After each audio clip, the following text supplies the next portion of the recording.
নমস্কার বন্ধুরা, তোমাদের সাথে শেয়ার করব আজকে একটা হাঁসের ডিমের রেসিপি।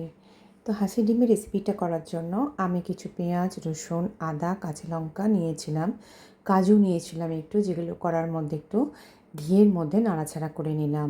করার পর করলাম কি এগুলো আর কিছুটা আমি পেঁয়াজকে বেরেস্তা করার জন্য আলাদা করে ভেজে নিলাম। এবার আমি করলাম কি ওই যেগুলো ভেজে রেখেছিলাম ওইগুলোকে মিক্সির মধ্যে নিয়ে বেশ করে একটা পেস্ট বানালাম। আর এদিকে পেস্টটা আমি তেলের মধ্যে ওই ঘিয়ের মধ্যে দিলাম, আর তার সঙ্গে দিলাম একটুখানি গরম মশলা।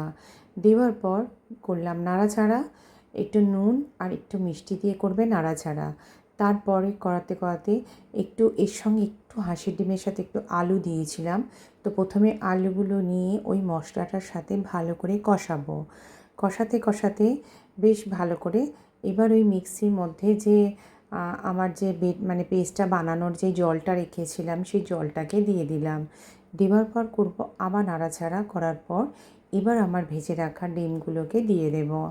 ডিমগুলো দেওয়ার পর ভালো করে নাড়াচাড়া করবে। করার পর যেটা দিতে হবে সেটা হলো একটু গোলাপ জল দেব। গোলাপ জল দিলাম।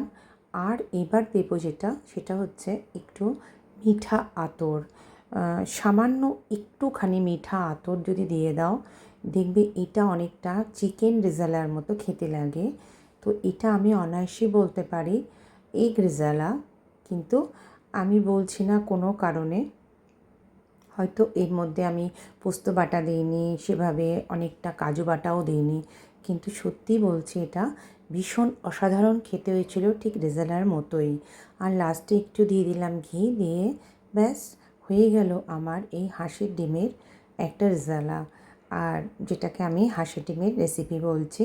তো তোমাদের কেমন লাগলো আমাকে জানিও, আর তোমরাও এটা বানিয়ে ফেলো। ভীষণ ভালো খেতে হয়।